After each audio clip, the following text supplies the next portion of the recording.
हरे कृष्णा। तो अभी दशहरा आने वाला है। हम सभी जानते हैं कैसे भगवान श्री रामचंद्र ने दशहरे के दिन पे रावण का अंत किया।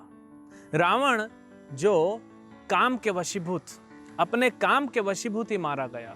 तो ये तो सब हम जानते हैं, अच्छाई की जीत हुई बुराई पे, सत्य की जीत हुई असत्य पे, राम की जीत हुई रावण पे। इसीलिए दशहरा बड़े हर्षोल्लास से पूरे विश्व में मनाया जाता है। लेकिन थोड़ा हमें देखना चाहिए और सोचना चाहिए कि ये जो राम ने, भगवान श्री रामचंद्र ने अपनी लीला के द्वारा क्या गुण दिखाए रावण को मारने से पहले। ऐसे तो अनंत गुण है भगवान के। कहा जाता है भगवान ने रावण को मारा जो दुश्मन था, लेकिन दुश्मनी के भाव के बिना। आप सोच सकते हैं ये क्या भाव है। भगवान राम कभी भी रावण को दुश्मन नहीं माने, वो तो रावण ने माना। ऐसे अनंत शिक्षाएं भगवान हमें दे रहे हैं, प्रकट कर रहे हैं। तो जब माता सीता का अपहरण हुआ, लगभग 10 महीने माता सीता अशोक वाटिका में थीं। अभी भी भक्त जाते हैं अशोक वाटिका के, कुछ वहाँ पे दर्शन मिलते हैं। तो ये 10 महीने में क्या हुआ वो थोड़ा हम चर्चा करते हैं। किसी भी सफलता के लिए, चाहे वो आध्यात्मिक क्षेत्र में हो या हमारे भौतिक क्षेत्र में, जहाँ पे हमारा धर्म है, ड्यूटी है, या भक्ति के क्षेत्र में, श्रील रूप गोस्वामी ने बताया ये 3 गुण अति आवश्यक है। वो क्या है 3 गुण? वो 3 गुण है उत्साह, निश्चय और धैर्यात। उत्साह मतलब जो जोश चाहिए। कहा जाता है 50% तो आपका कार्य हो जाएगा अगर आपके अंदर वो इनिशियल एंथुजियाज्म है। तो अगर वो नहीं है तो कभी सफलता नहीं प्राप्त कर सकता। कोई भी व्यक्ति बिना उत्साह के सफलता को कभी प्राप्त ही नहीं कर सकता। वो सिर्फ सपने देख सकता है। उसके बाद निश्चय। उत्साह तो होता है, लेकिन क्या होता है, कुछ समय बाद वो डाउन हो जाता है। इसीलिए निश्चय मतलब दृढ़ता, उस उत्साह को बनाए रखना।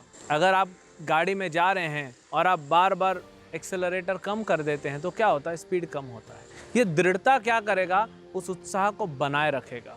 पर यहाँ पे एक और होता है चीज़ कि उत्साह और निश्चय के बाद हम सोचते हैं कि रिजल्ट क्यों नहीं आया, फल क्यों नहीं मिल रहा है, मैं इतना प्रयास कर रहा हूँ अभी तक क्यों नहीं मिला। इसीलिए बहुत आवश्यक है धैर्य। धैर्य के बिना हम विचलित हो जाएंगे, अधीर हो जाएंगे। फ्रस्ट्रेशन, डिप्रेशन, ये जो धैर्य नहीं रखने वाले होते हैं ना, उन्हीं के अंदर ये फ्रस्ट्रेशन और डिप्रेशन दिखता है। धैर्य रखने वाले हमेशा आनंद में रहते हैं।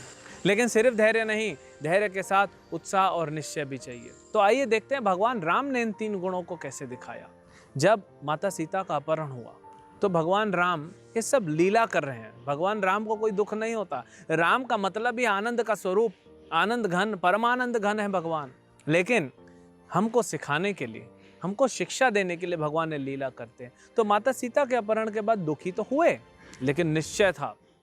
जब जटायु का अंतिम संस्कार किए तब लक्ष्मण ने कहा प्रभु राम से कि हम सीता को जरूर ढूंढेंगे।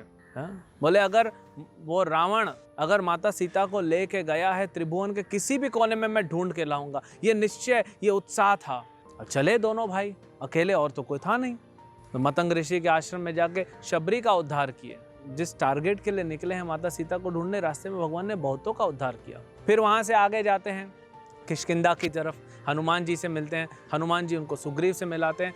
सुग्रीव की मदद करने के लिए भगवान ने वाली का वध किया जो अधर्म से जी रहा था। और फिर सुग्रीव बोलता है प्रभु राम से कि आपने मुझे मेरा राज्य दिलाया तो मैं आपको भी, क्योंकि दोनों मित्र थे, मैं आपको माता सीता को ढूंढने में अपनी पूरी सेना लगा दूंगा। पूरे विश्व से वानर आ गए। लेकिन सुग्रीव ने कहा प्रभु अभी ये मौसम अच्छा नहीं है, चतुर्मास है, बारिश का मौसम है, तो थोड़ा ये बारिश ठहर जाए फिर हम ढूंढना चालू करते हैं। तो भगवान राम को देखिए, उत्साह से भरे हैं, दृढ़ निश्चय है कि माता सीता को वापस लाना है। लेकिन धैर्य के बिना कैसे चलेगा। भगवान राम तो धैर्य मूर्तिमान है। तो वो बैठ गए लक्ष्मण के साथ, क्योंकि उनको तो वनवास था, तो नगर में जा नहीं सकते। इसलिए सुग्रीव के यहाँ नहीं रुके, वन में ही रहे कुछ महीनों के लिए।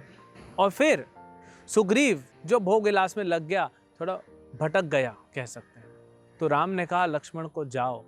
पहले तो राम ने क्रोध प्रकट किया, तो राम का थोड़ा क्रोध प्रकट होते ही लक्ष्मण और ज्यादा क्रोधित हो गए, क्योंकि उनके लिए तो राम प्रभु हैं, भगवान हैं, वो नहीं देख सकते भगवान को ऐसे। फिर भगवान राम कहते हैं लक्ष्मण से, लक्ष्मण सुग्रीव हमारा मित्र है, थोड़ा धैर्य से और प्रेम से बात करना। तो भगवान कैसे यहाँ पे भगवान ने ये सिखाया हमें कि धैर्य भी अति आवश्यक है। उसके बाद भी सुग्रीव ने, जब सुग्रीव आया, सुग्रीव को होश आया कि मुझे तो राम और लक्ष्मण का सेवा करना है, तो आया दौड़ते हुए और तुरंत सारे वानरों को, इतने वानर, हजारों लाखों वानर आ गए और सुग्रीव ने 4 दिशाओं में 4 टीम भेजी। दक्षिण की तरफ गए थे हनुमान जी और कहीं से भी रिजल्ट नहीं आया। हनुमान जी बोले हम जाके वापस करेंगे क्या। वो लोग पहुंच गए थे दक्षिण तट पर, तब उन्हें मिलता है संपाति और संपाति बताता है कि रावण लेके गया है सीता को और तुम लंका में जाओ। हनुमान जी जाते हैं, माता सीता का पता लगाते हैं, लंका को दहन कर देते हैं और वापस आके राम को ये खबर सुनाते हैं। उसके बाद भी भगवान देखिए, उत्साह निश्चय तो बढ़ता है ना, क्योंकि एक स्टेप आप आगे चले गए। आपका जो टारगेट है, जो आप प्राप्त करना चाहते हो, आपको खबर मिल गई, कम से कम इतना तो पता पड़ा माता सीता कहाँ पे है। तो भगवान राम चले सारे वानरों के साथ, पहुँचे रामेश्वरम। वहाँ पे समुद्र देवता को बोले कि मुझे जाने का मार्ग दो। 3 दिन प्रार्थना किए, समुद्र देवता आते नहीं हैं। भगवान ने वहाँ पे भी वो धैर्य दिखाया। उसके बाद समुद्र देव प्रकट हुए और कहते हैं भगवान को कि आप जो है नल और नील की सहायता से यहाँ मेरे ऊपर पुल बनाइए पत्थरों का, और वो डूबेगा नहीं। भगवान उस समय भी धैर्य रखे कि ठीक है, नहीं तो कितना टाइम लगता। राम के लिए हनुमान जी के कंधे पे बैठना, एक तरफ राम एक तरफ लक्ष्मण, चले जाते राम लक्ष्मण, अकेले लक्ष्मण जाते पूरा सब खत्म करके आ जाते।